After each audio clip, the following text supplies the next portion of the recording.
এই মুহূর্তে আছি ঢাকা মাওয়া মহাসড়কে, যাচ্ছি ঢাকা থেকে মাওয়ার দিকে। তবে খুব বেশি দূরে যাব না। ঢাকা থেকে মাওয়া মহাসড়কের মাঝামাঝি কোনো একটা জায়গায় সুব্রত দাদা আমাকে নিয়ে যাবে। জায়গাটা ওনার খুব পছন্দের একটি জায়গা, খুব সুন্দর একটি জায়গা। অনেক প্রশংসা করেছেন তিনি সেই জায়গাটার।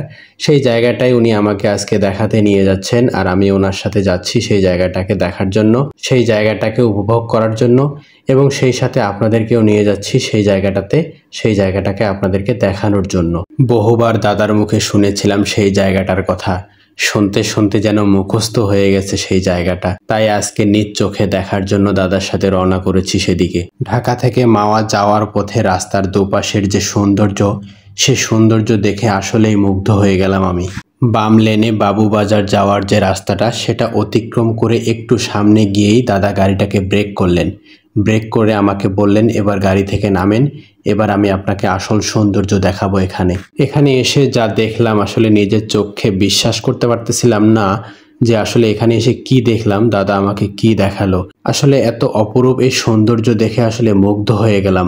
যেমন ফকফকে সুন্দর আকাশ, ঠিক তেমনই ফুল ফুটে আছে এখানে নানা রং বেরঙের। দেখতে দেখতে যেন অপরূপ একটা মায়া কাজ করতেছে এখানে। আমার বিশ্বাস, আমার এই ভিডিও দেখার পরে আপনি যদি ঢাকা মাওয়া এক্সপ্রেসওয়েতে যান, অবশ্যই আপনি এই জায়গাটাতে নামবেন, এই জায়গাটার সৌন্দর্য উপভোগ করবেন। রং বেরঙের এই ফুলের বাহারের এখন নাকি শেষ সিজন চলতেছে। তাহলে যখন ভরপুর সিজন ছিল, তখন অনুমান করুন একবার কত সুন্দর ছিল এই পরিবেশ। কিছুটা সময় এখানে কাটিয়ে এর সৌন্দর্য খানিকটা উপভোগ করে, যেহেতু সন্ধ্যা হয়ে যাচ্ছে, আমরা এখন এখান থেকে চলে যাব। এখান থেকে আমরা একটু পোস্তগোলা ব্রিজ পর্যন্ত যাব। ব্রিজ পর্যন্ত গিয়ে ব্রিজের ওখানে গিয়ে কতক্ষণ দাঁড়িয়ে থেকে একদম নদীর সতেজ হাওয়া নেওয়ার পরে এরপরে আমরা ফিরে আসবো ঢাকার দিকে, মানে আমাদের বাসার দিকে, আমাদের গন্তব্যের দিকে।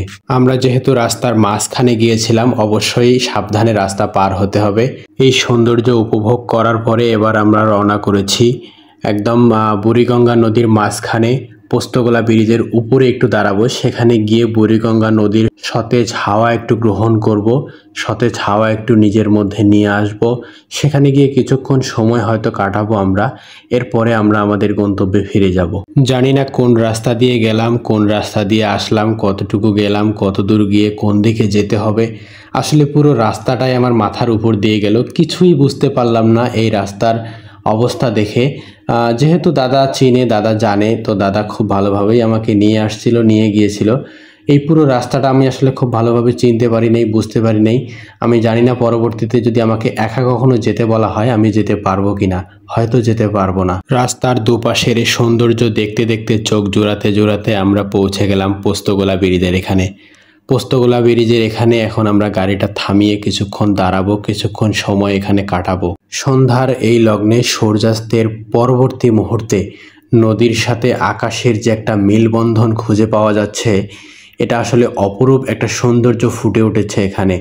অনেক সুন্দর দেখা যাচ্ছে এখন এই মুহূর্তটাকে। যাই হোক সুপ্রিয় বন্ধুগণ, ভিডিওটি শেষ পর্যন্ত দেখার জন্য আপনাকে অসংখ্য ধন্যবাদ। ভিডিওটি কেমন লেগেছে অবশ্যই কমেন্ট বক্সে জানিয়ে যাবেন। ভিডিওটি ভালো লাগলে অবশ্যই শেয়ার করে দিবেন। শেষ পর্যন্ত ভালো থাকবেন, সুস্থ থাকবেন। দেখা হচ্ছে অন্য কোনো ভিডিওতে, অন্য কোনো জায়গায়। খোদা হাফেজ।